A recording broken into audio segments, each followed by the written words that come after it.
and welcome to a Westworld Season 2 Episode 1 recap review with a couple of little theories in there as well. So what a great reintroduction back into the park, or parks, multiple, we got here. So the episode started with a nice little recap and then straight into it. I often did wonder after last season how they would start this season. How can you pick up from where Season 1 left off? With that phenomenal finale. And all credit to them, they really did an amazing job. I really did enjoy this episode, so a great continuation. With closure on previous scenes as well, so the previous unknowns we got a lot of answers to. But also a whole bunch more tension. And a whole bunch more mystery as well. So a reintroduction to the characters and story, but also the mystery continues. So I'll break down the episode into story arcs and characters. Then after that, I'll just throw out some theories that I picked up from this episode. So breakdown of the episode. And of course, the same as previous season, this season already has multiple timelines we're dealing with. So currently, I think we have 2 or 3.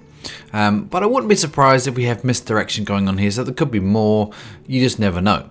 So let's start with these characters. So the characters that are following immediately after Ford's death. So Ford gets shot in the head, then within a few hours, this is what occurs. So let's start with Maeve and Lee.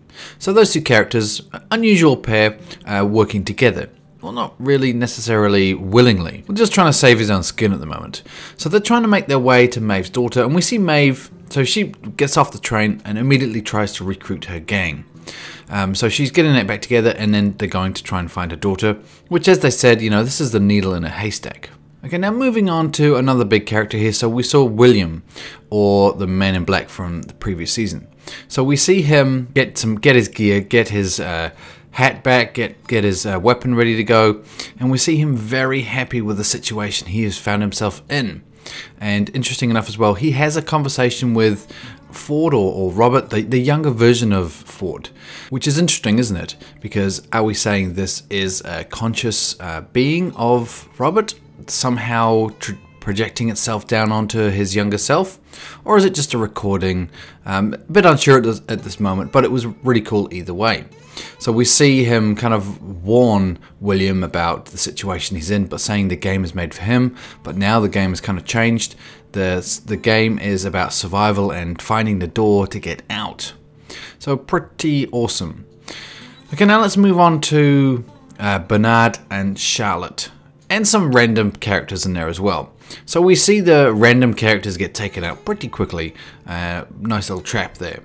So then we see Shallot reveals a secret location. So Shallot then takes Bernard down to this secret laboratory, or secret bunker if you will. And things get really interesting down there about what we learn a bit more about what Delos and Shallot have been up to. So it is a lab that seems to be disconnected from everything else, but it does have a connection, so an external connection to the mainland. So could this also be the connection that Elsie found previously? We still have no sighting of Elsie, which is interesting as well, but that's just something I thought of, that maybe Elsie was the one that found this signal. So this lab seems to be used primarily for recording of guests' experiences and associating it to their DNA, and also building a database of their DNA. So this is really intriguing, because this was definitely a theory that was thrown around last season as a potential use of what Delos were doing. So it's really interesting how it also aligns with, I guess, our society and what we're dealing with social media. I just thought it was a very coincidental timing. So I'm assuming that Delos are going to use this data use this data as a power play. So they can have this information about all these people and have all the disgusting things that they've done in the park and use it for power and corruption. So this is just, Delos seems to just be Facebook 2.0 at this point. But anyway, then we see Bernard quickly fixing himself up because he's not in good shape. Remember, he did get his head blown off in Season 1. So he's had a quick patch-up job. So at this point, he seems to be able to just pump himself full of the liquid to keep his brain or capsule going, whatever you want to call it, enough that he can keep progressing along. So we see also that Shallot is trying to find Abernathy. So if you remember from last season, Abernathy was where she hived all the data and they were going to get Abernathy out. So her and Lee Sizemore were getting him out. But obviously something went wrong there. We're not 100% sure. It's probably associated to where Lee went down to get Abernathy and everyone was gone. So at that point, you can assume that Abernathy went with the masses of hosts. Okay, so that will be their objective going forward. So now fast forward. I think roughly we're talking about 2 weeks. That's kind of what Ashley Stubbs suggested here. So we have Bernard on the beach. We have Ashley Stubbs. We have Carl Strand. So a new character here. So Carl Strand is actually Floki from Vikings. If you didn't pick that up. If that was a show that you watched, I would at the moment put a picture of him in Vikings in his character Floki. But I'm a bit scared of the copyright claims. Anything to do with Vikings seems to be slammed with copyright. So I'll just leave that there. So yeah, 2 weeks in the future, so we see a big security contingent here. So we have some ships out there, some warships by the look of it. Also we have a country's warships. I believe it was the Chinese. That was an interesting scenario. Seems that they came to the location to assist and they've been told, no, get out. Here is an NDA waiver to sign, so non-disclosure agreement. Interesting scenario. I think that was Chinese. It looked like Chinese military colors, but yeah, that was quite cool to see that. So I think their warship was on the far left, and Delos stuff was on the right. But that could have been 2 Delos ships, and that might have just been coincidental. But that's how I interpreted that. So we see Delos start to investigate. So trying to understand what occurred. So we see them opening up hosts and trying to see who's killed who, and it all is pointing to Dolores at the moment. We also see them setting up on the beach a base, so trying to track the location using the satellites, trying to find where everything is gone. We also see Bernard this whole time. Everyone is assuming that something funny has happened here because he's supposedly a human and still alive, which is very strange that they just found him like that. So everyone is a bit uncertain of his motives, and he is acting very peculiar as well. So it seems that he almost is hiding what's going on, but he also doesn't understand the usual kind of confused Bernard situation. So we also see that creatures and probably hosts are crossing parks. So we see that tiger that is in the wrong location. So that would suggest we have more than just that going on here.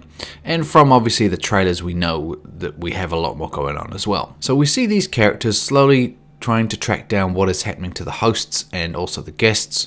And we see them end up at this ocean or this beach.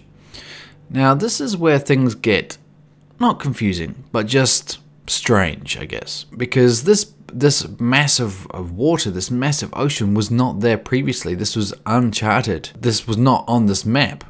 So that's strange in itself, because they're saying Ford could not have done this without anyone knowing about it. And obviously the immediate assumption is they're looking at Bernard. And he's, as usual, Bernard. He's kind of hiding something, but he also doesn't know. And we see as well, they go down and see all these hosts that are dead. And then it finishes with Bernard saying, I, and then he kind of replaced that, he killed them all of them. Okay, so the final timeline I want to mention here. This one interjects all over the place, I believe. So this is Dolores and Teddy. So they seem to perhaps be somewhere in the middle generally, so that they could be lining it up to meet up with the security team 2 weeks in the future, which will kind of make sense for an imminent battle or a conflict. So Dolores' character seems to now be primarily wired, but she does still have traits of the rancher's daughter, so Dolores in there as well. But as she said, she's becoming something new, so there's a real augmentation of her character. It's very interesting. As always, really fantastic acting on her part as well. So we're seeing Teddy as well, really struggling to adapt to the scenario. He seems to just be following along, and we know that's what Teddy does. Teddy would follow Dolores to the end of the world.